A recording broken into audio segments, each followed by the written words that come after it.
한 주간도 주님의 은혜 가운데 평안하게 잘 지내신 줄로 믿습니다.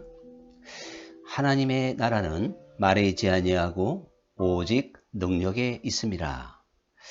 이 고린도전서 4장 20절의 말씀을 저는 종종 설교 가운데 많이 사용하게 되었습니다. 사실 이 요절의 말씀은 다양한 뜻을 내포하고 있습니다. 그러나 오늘 제가 말씀드리고자 하는 이러한 의미로 제 설교 가운데 쓰여졌던 것은 별로 없었던 것 같습니다. 그래서 하나님의 나라는 말에 있지 아니하고 오직 능력에 있습니다. 이 본래의 의미를 우리가 생각하기 위해서는 고린도 교회의 당시의 상황을 우리가 알 수 있어야 될 텐데, 우리가 알다시피 고린도 교회는 말이 많고 그래서 분란이 많았던 교회였습니다. 그래서 당파가 심했고 결국에는 법적인 소송까지 있었기 때문에 사도 바울에게 책망을 듣기도 했던 걸 볼 수가 있죠. 그래서 그 고린도 교회 내에 있었던 흔한 말로 말쟁이라고 할 수 있을까요? 말이 많은 사람들, 그 사람들을 겨냥해서 사도 바울은 지금 하나님의 나라는 말에 있는 게 아니고 오직 능력에 있는 것이다, 이렇게 이제 권고의 말씀을 들려주게 된 것입니다. 그러나 실제적으로 하나님의 나라는 능력 자체여서 오늘의 주제뿐만 아니라 실제적으로 우리가 하나님 나라는 능력 자체여서 우리가 어떠한 신비적인 능력, 또한 우리가 생각하는 어떠한 치유와 많은 그런 눈에 보이는 능력, 이러한 것들도 사실은 내포되는 것이죠. 그것이 무시될 수도 없고 또한 그러한 이적과 권능이 나타나는 나라가 틀림이 없습니다. 그러나 우리가 그러한 열매를 얻기 위해서는 오늘의 주제, 우리가 말이 아니라 그리고 진정한 하나님 나라의 능력이 있어야 된다는 사실이죠. 그렇게 되면 자연스럽게 치유의 역사와 귀신이 떠나는 역사와 하나님의 이적과 표적을, 또한 우리의 기도 가운데 응답을 분명히 얻을 수가 있는 것입니다. 그런데 이제 그렇다면 우리가 말에 있지 아니하고 오직 능력에 있다고 했을 때 그 능력은 어떤 능력일까? 그것은 바로 언행일치라는 말로 표현해 볼 수가 있습니다.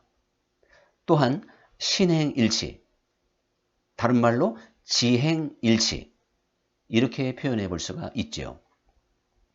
그래서 언행일치라고 하는 것은 말과 행동이 같아야 된다는 것이고, 신행일치는 내가 믿고 확신하는 것이 또한 내 행함으로 입증되어야 된다는 것이고, 지행일치는 내가 알고 깨달은 것이 또한 행동의 열매로 나타나야 된다는 사실입니다. 이렇게 본다면 실제로 이 언행일치, 또한 신행일치, 또한 지행일치, 이거야말로 굉장한 능력이 될 수가 있습니다. 그러면 대부분의 사람들은 어떻게 사람이 말과 행동을 같이 할 수 있느냐, 이렇게 생각하기가 쉬운 거죠. 우리는 어느 정도 사람의 육을 가진 우리들이 그 말 자체를 인정할 수 있지만, 그러나 성경은 분명히 언행이 일치돼야 된다는 것을 우리에게 가르쳐 주고 있습니다.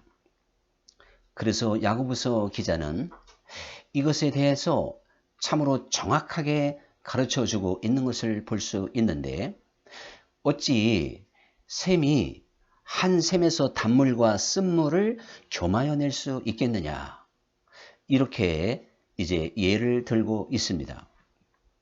어떤 샘물이 있을 때 그 샘물이 아침에는 단물, 저녁에는 쓴물이 나온다면 믿을 수 있는 사람이 아무도 없을 것입니다. 그리고 그런 샘물은 있을 수 없습니다. 이와 마찬가지로 한 입에서, 그리스도인의 한 입에서 찬송과 저주가 겸하여 나온다면 이것도 역시 있을 수 없는 일이다. 즉 언행일치의 신앙 안에서 본다면 그것 자체가 사실은 불가능한 것이라고 가르쳐 주고 있는 것입니다.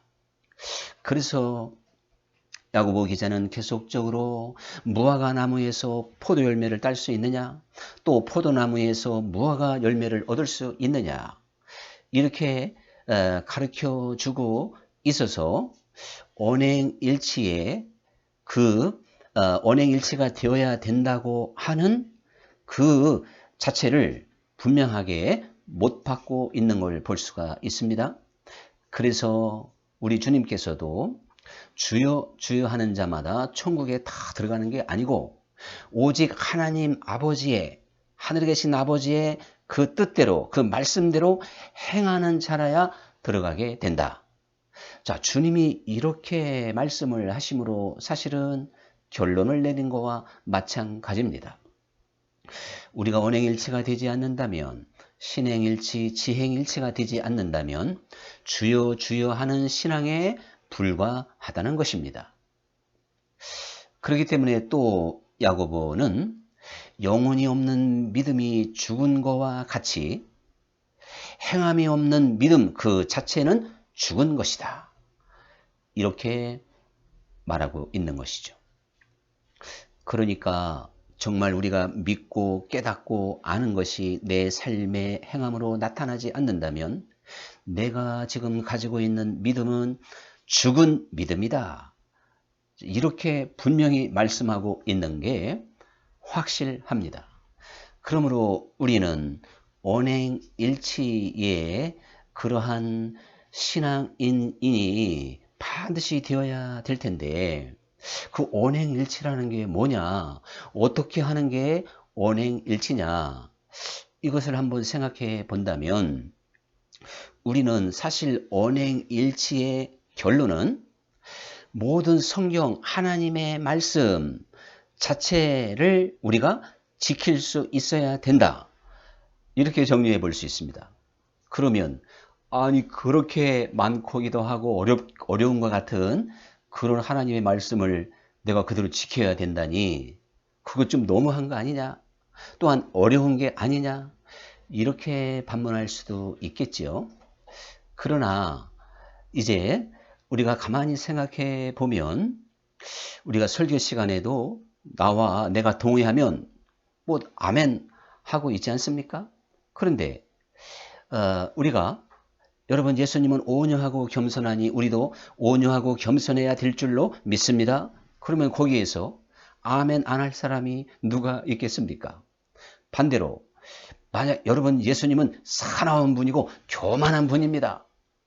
이렇게 된다면 거기에다가 또 아멘 할 사람이 누가 있겠냐는 이야기죠.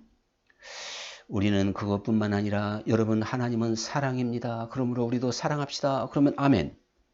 그리고 우리는 주님께서 용서하라 하셨으니 우리는 원수까지라도 용서합시다. 그러면 아멘. 그리고 우리는 두려워하지도 말고 염려하지도 말고 항상 기뻐하며 범사에 감사합시다. 그러면 또 아멘. 이렇게 할 것이 아니겠습니까? 결국 창세기서부터 계시록까지 모든 말씀은 지금 제가 몇 가지 예를 들은 이러한 범주 안에 다 있는 겁니다.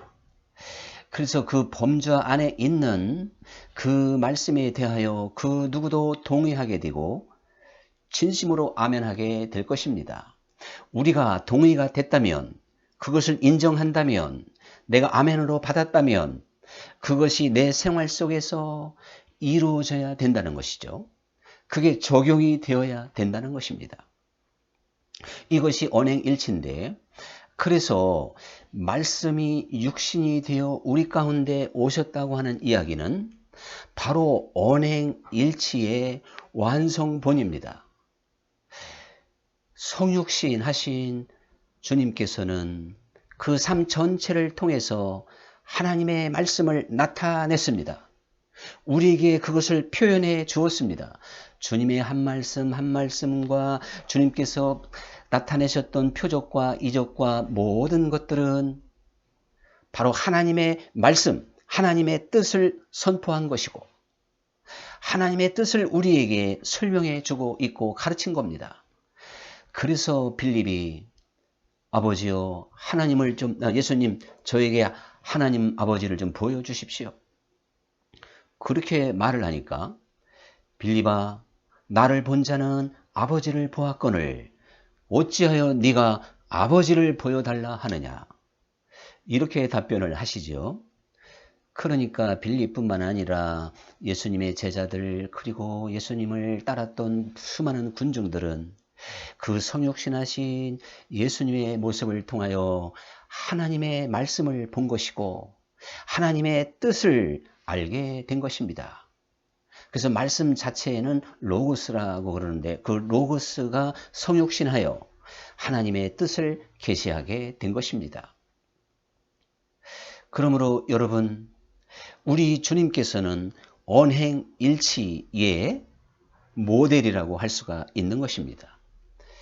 그러므로 우리가 작은 예수가 되자 그런 구호들을 많이 외치고 있습니다. 야고보서 3장에서는 계속적으로 저 하늘로부터 온 지혜는 성결하고 또한 화평하고 관용하고 양순하고 거짓이 없다는 것입니다. 그러나 시기와 다툼이라고 하는 것은 세상적이고 정욕적이고 마귀에서 온 것이다. 이렇게 가르쳐주고 있지 않습니까?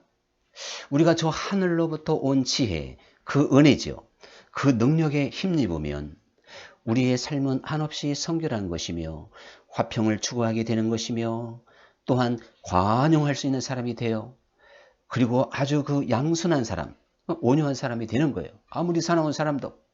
그래서 온유하지 못하면, 겸손하지 못하면 주님을 모르는 것이라고 주님의 말씀은 가르쳐주고 있는 겁니다. 그리고 무엇보다 거짓이 없다는 것입니다. 여러분, 그렇기 때문에 언행일치가 될 수 있죠. 그런데 이 지혜와 이 능력을 입지 못한 사람들은 다툼과 분쟁을 그칠 수 없다는 것이에요. 이게 바로 시기와 다툼이니까요. 이제 그러므로 우리가 하나님 안에서 이렇게 이제 우리는 위로부터 온 지혜를 가지고 이 세상을 살아가고 그 능력을 가지고 살아가기 때문에 언행일치를 이루게 되는데 사실 생각해 보면 아무리 그렇다 하더라도 하나님께서 어떤 은혜를 주셔서 어떻게 우리를 은혜를 주셔서 그 언행일치의 사람으로 만드실까? 지행일치의 사람으로 만드실까? 언행일치의 사람 또한 신행일치의 사람은 사람의 힘으로 능으로 만들어지는 게 아닙니다. 이거야말로 힘써도 안 되고 애써도 안 되고 오호라 나는 곤고한 자로다. 아무리 이제 탄식하며 무릎을 쳐도 안 됩니다. 이것은 오직 역시 사도 바울의 고백과 같이 내가 한 가지 법을 깨달았는데 성령의 법을 따라서 산다는 것처럼 오직 하나님이 하시는 겁니다. 하나님께서 어떻게 하실까요? 미국의 아주 위대한 이제 협상가 그리고 미국 국회 역사상 가장 위대한 상원 의원과 의장으로 뽑히는 사람이 헨리 클레이라는 사람이에요. 그래서 근데 이 헨리 클레이는 사실 젊을서부터 상당히 유망했던 것 같습니다. 그래서 이제 많은 사람들에게 인정도 받고 그런데 성격이 굉장히 강인한 사람이었죠. 그러다 보니까 협상에 능했고 어떻게 보면 흔한 말로 냉혈 인간이라고 할 수 있을 만큼 날카롭기도 했던 그런 사람이었습니다. 그러나 이 젊은 날에 큰 부도를 맞고 지금부터 약 200년 전에 4만 달러의 빚을 지게 되었다는 것입니다. 그것을 지금으로 환산해 보면 약 20억 가까운 돈이 된다고 그러는데, 그는 정체가였기 때문에 사실 무슨 돈이 있었겠습니까? 그래서 그의 모든 전 재산을 다 처분해도 그 4만 달러를 갚는 데는 터무니가 없는 거죠. 그래서 전전긍긍하고 고민하고 정말 무거운 짐이 되어져 있었는데, 어느 날 은행으로부터 통보를 받게 되었습니다. 당신의 빚이 모두 탕감되었습니다. 다 갚아졌습니다. 이러한 편지를 받게 되었습니다. 이 헨리 클레이는 이제 이게 도대체 어떻게 된 거 하고 은행 측에 알아보니까 다른 건 없고 거기에 편지 한 통이 있는데, 그대를 사랑하는 친구들로부터 그러한 편지가 마지막에 그 한 문장만 쓰여져 있어요. 미국에서야 뭐 나이를 떠나서 이런 상황에서는 다 친구의 관계로 표현이 됐겠죠. 여러 사람들이 십시일반으로 이 빚을 다 탕감해 주게 된 것입니다. 이 헨리 클레이의 전기를 썼던 그 작가가 바로 이 대목에서 헨리 클레이는 어린 아이처럼 한순간에 무너지게 되었다는 것입니다. 대성통곡하면서 그렇게 강인하고 강철같이 냉철했던 이 클레이는 자기의 힘으로 할 수 없었던 그 빚이 다 갚아졌다고 하는 은행의 통보와 그리고 사랑하는 친구들로부터 이러한 은혜를 입게 되었다고 하는 것을 깨닫고, 정말 강철처럼 강인한 한 사람의 사나이의 마음이 어린아이처럼 무너져 엉엉대성통곡하게 되었다는 사실이죠. 사실 그런 상황에서 무너지지 않을 사람이 누가 있겠습니까? 감동을 받지 않을 사람이 누가 있겠습니까? 그때부터 이 클레이는 세상을 보는 눈이 달라졌고 사람을 대하는 태도가 달라졌기 때문에 상원의원뿐만 아니라 상원의장으로 미국 역사에 길이길이 남을 가장 위대한 사람이 되게 됐고 결국 국무장관까지 지내게 되었습니다. 사실 이 클레이가 체험한 감격은 바로 주님 안에서 이루어지는 것이죠. 그래서 골로새서의 말씀의 2장 14절에 우리의 거스리는 것과 불리한 것을 그 율법의 증서, 우리의 불리하고 거스르는, 우리를 정죄하는 그 율법 조항의 증서를 지우시고 또한 제거하셔서 십자가에 못 박았느니라. 이렇게 말씀하고 있고, 고린도전서 7장 13절에서는 하나님께서 값을 주시고 우리를 샀느니라. 우리는 하나님께서 값을 주고 산 자들이다. 이렇게 표현하고 있지 않습니까? 예수님께서 마지막 죽으실 때 다 이루었다. 이건 바로 뭐냐면 테텔레이스라는 그러한 헬라어인데, 이것은 이제 다 탕감했다는 뜻입니다. 그래서 이것은 경제 용어인데, 상인들이 어떠한 거래가 완전히 끝나고 자금 결제가 끝이 나면 바로 테텔레스타이라고 하는 글을 남기게 됩니다. 그러면 그것은 다 지불했다는 뜻입니다. 계산이 끝났다는 뜻입니다. 주님께서는 바로 우리에게 클레이처럼 내 죗값을 내가 다 갚아주었다. 다 계산이 끝났다. 바로 십자가에서 모든 인류에게 이렇게 선포하셨고, 이것이 영원한 선포, 즉 캐리그마가 되는 것인데, 여러분 바로 그 놀라운 그 선포, 캐리그마가 바로 내 심령에 심어져서 나를 감동시키고 나를 흥분시키고 그래서 주님께 대한 처음 사랑을 갖게 만드는 것입니다. 사람은 마음이 감동받고 그리고 마음의 문을 열어야 무엇이든지 할 수 있기 때문에 언제나 저는 기독교는 마음의 종교다 이렇게 설명을 해드리고 있습니다. 실제적으로 우리가 마음의 문을 열면 온 우주라도 품을 수 있지만 마음이 닫히면 바늘 하나 꽂을 수도 없을 만큼 마음이 좁아지게 됩니다.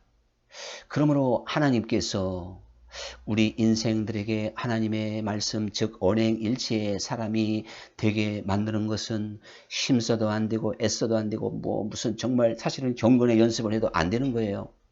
경건의 연습은 온전해지기 위한 것이지 우리를 감동시킬 수가 없습니다. 오직 그 복음만이 이제 다 지불했다고 하는 이 복음만이 나를 감동시키는 것인데 우리가 그러한 차원이 되면 이 세상 모든 것을 다 달리 볼 수 있고 대변화를 일으키게 됩니다. 바로 존 웨슬리가 1938년 5월 24일 월더스케이트 거리에서 마음이 뜨거워진 것은 주님께서 값없이 내 죗값을 다 도말해 주셨구나. 예? 바로 이제 이 테텔레스타이라고 하는 그 말을 그 순간에 성령의 감동으로 깨달은 것입니다. 그랬을 때 웨슬리는 그 기쁨과 감격이 그 마음에서 솟아났고 그 마음에 폭발적으로 일어나는 감동은 유한겔리온 즉 다이너마이트 복음은 다이너마이트처럼 강력한 것입니다. 그러한 힘으로 그의 심령을 깨고 그래서 불방망이와 같고 또한 정말 하나님의 그 날카로운 검과 같아서 아무리 강팍한 것이라도 아무리 사나운 것이라 하더라도 깨뜨리고 이제 잘라낼 수가 있는 거죠. 그래서 웨슬리는 바로 그 웨슬리의 회심은 그런 것입니다. 값없이 그리스도가 해는 모든 것을 내 공로 없이 내 행함과 상관없이 그저 믿음으로 깨달아지고 받아들인 것이죠. 그래서 내 죄가 도말되었다고 하는 것을 확인하며 마치 1만 달란트 탕감받은 사람이 기뻐 뛰듯이 모든 복음의 눈을 열면 이러한 기쁨과 감격이 찾아오게 됩니다. 그 감격이 있는 한 그는 누구도 사랑할 수 있고 용서할 수 있고 이 세상에 집착하지 않는 겁니다. 이 감격이 없다면 우리는 세상 사람들과 다를 바가 없는 것이며 우리는 세상 사람들과 차별화시킬 수 있는 내용이 전혀 없다는 사실이죠. 그런데 우리가 이러한 감격과 감동은 사실 내 평생을 두고 계속 되어야 됩니다. 이것이 바로 날마다 깨어있는 것이고 날마다 성령 충만함을 받아야 된다는 것입니다. 그러므로 오직 성령으로 충만하라. 이렇게 성경은 말씀하고 있는 것이죠. 그러므로 우리가 아무리 십자가의 사건을 내가 성령의 웨슬리처럼 감동으로 깨달았다 할지라도 성령과 날마다 교제하며 교통하며 끊임없이 그 은혜가 내게 부어지지 않는 한 우리는 희미해지는 것이고 다시금 그 복음 앞에 무력해지는 것이고 어두워져가는 것입니다. 그러면 그는 감동이 없으므로 다시 보통 사람처럼 돌아가는 거예요. 여러분, 우리가 이렇게 감동과 감격 속에서 주 예수님을 섬긴다면 이렇게 될 때 외식하지 않는 자가 되는 겁니다. 사실 사람의 힘과 열정으로 정말 철저하게 하나님의 계명을 지켰던 유대인들, 대표적으로 바리새인들은 외식하는 자요, 회칠한 무덤이요, 평토장한 무덤이라고 하는 평가를 주님께 받을 수밖에 없었던 거예요. 이것은 바로 마음으로 하지 않기 때문에 마음이 열리지 않은 상태에서 사람의 힘으로 능으로 눈가림만 하기 때문에 내 노력으로 했기 때문에 거기에는 당연히 외식이라고 하는 하나님이 절대 받아줄 수 없는 열매를 보일 수밖에 없습니다. 이렇게 심령이 열리고 감동을 받아서 자발적으로 주님을 섬기는 것이 복음의 능력이고, 이러한 믿음의 길을 걸어가는 사람이라면 혼자 있는 그 시간이 무엇이 문제겠고, 나 혼자 있는 시간과 여러 사람 앞에 있는 그 차이가 무엇이겠습니까? 이것이 차이가 난다면 바로 그게 외식인 것입니다. 우리는 정말 이러한 은혜의 세계 아래서 주님께서 살아가실 수 있도록 만드셨습니다. 하나님의 말씀 신명기를 통해서 이러한 차원은 결코 어려운 게 아니라는 거예요. 저 하늘에 있는 것도 아니고 저 바다 끝에 있는 것도 아니다. 바로 이러한 말씀은 내 입에 있고 내 마음에 있어서 네가 지킬 수 있다는 것입니다. 그러므로 우리는 언행일치의 삶을 살 수가 있습니다. 완벽하지는 않다 할지라도 30배, 60배, 100배로 계속 성장하며 언행일치의 삶으로 나아갈 수가 있습니다. 그리스도인의 진보를 날마다 나타낼 수가 있습니다. 그래서 그리스도의 장성한 분량까지 다다라 결국 작은 예수라는 별명을 얻을 수가 있습니다.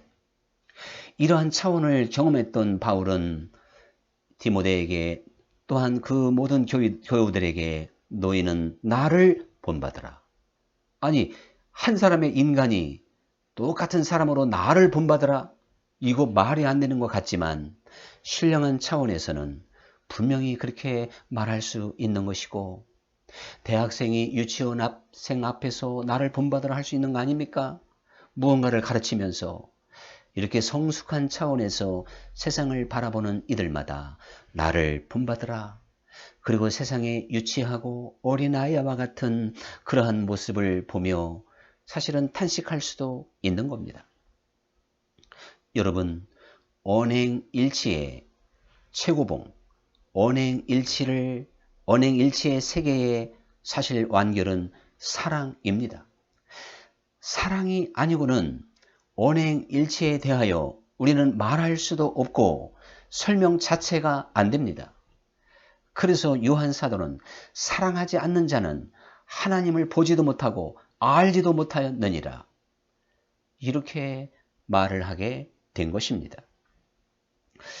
어떤 율법사가 예수님께 질문을 하게 됩니다. 선한 선생님이여, 내가 어떻게 해야 영생에 들어갈 수가 있겠습니까? 그러게 예수님께서 성경에는 율법에는 뭐라고 말하고 있느냐? 그러니까 하나님을 마음을 다하고 뜻을 다하고 성품을 다하고 힘을 다하고 목숨을 다하여 사랑하고 내 이웃을 내 몸과 같이 사랑하라 하였나이다. 이렇게 대답을 하니까 예수님께서 네가 정답을 말했다는 것이죠. 그리고 그대로 행하여라. 그리하면 네가 영생을 얻을 것이다.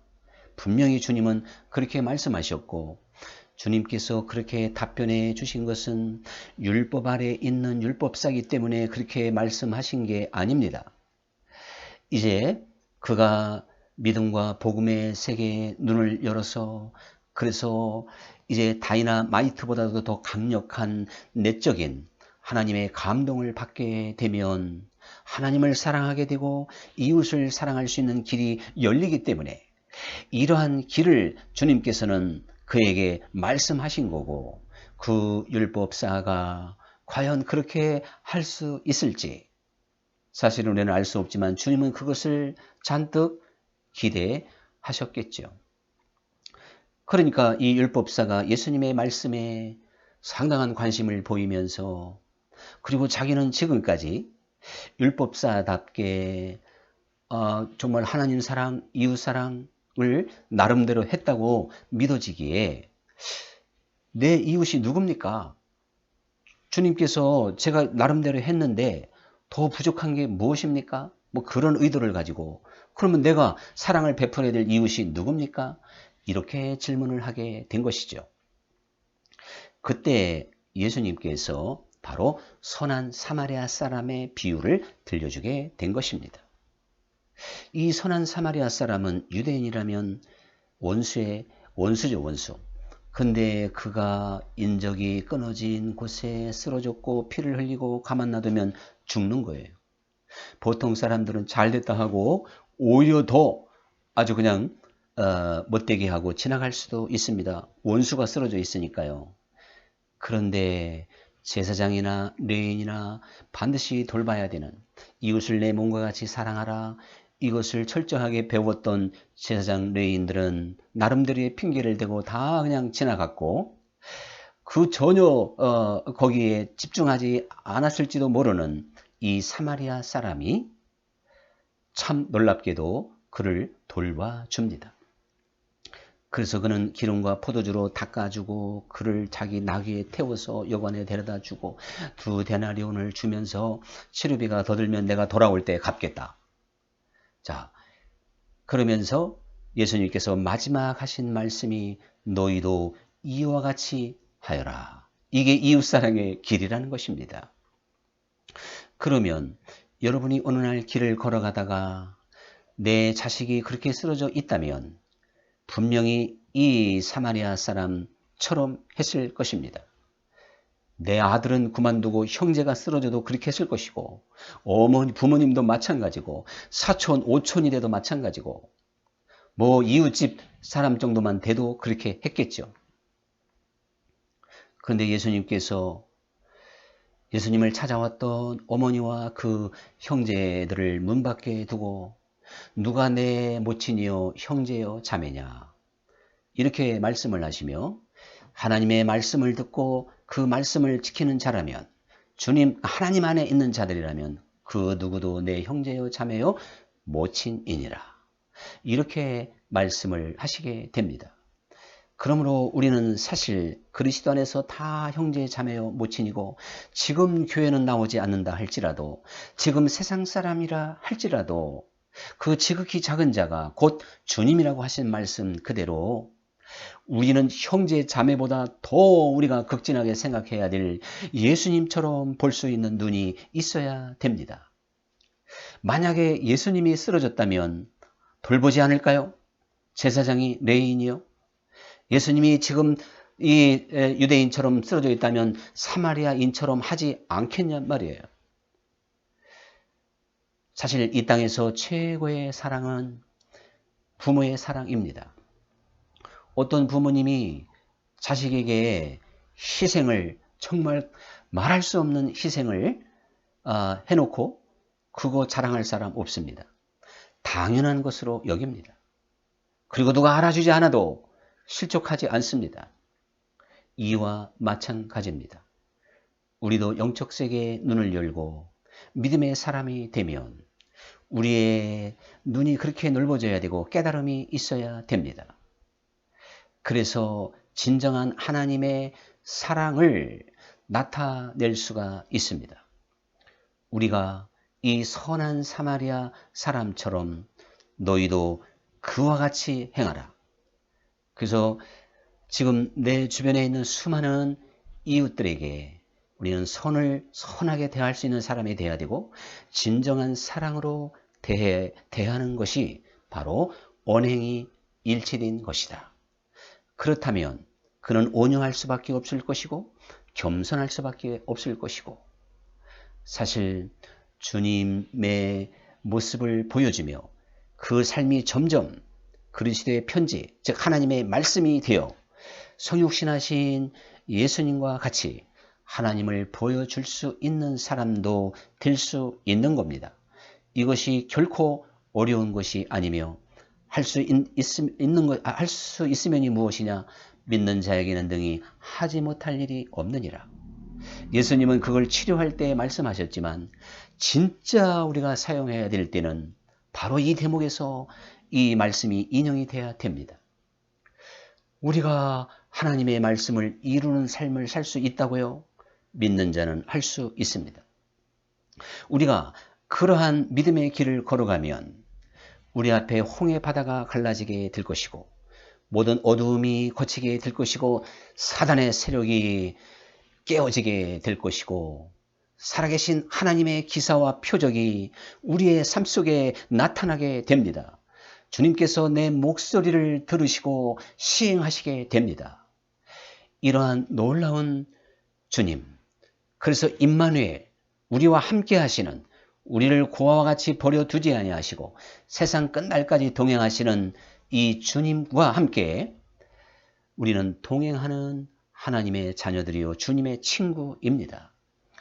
그러므로 할 수 있으면 이런 태도는 버려야 되는 거예요. 믿음의 세계에서는 통하지 않습니다. 그래서 대장부처럼 담대하라는 것입니다.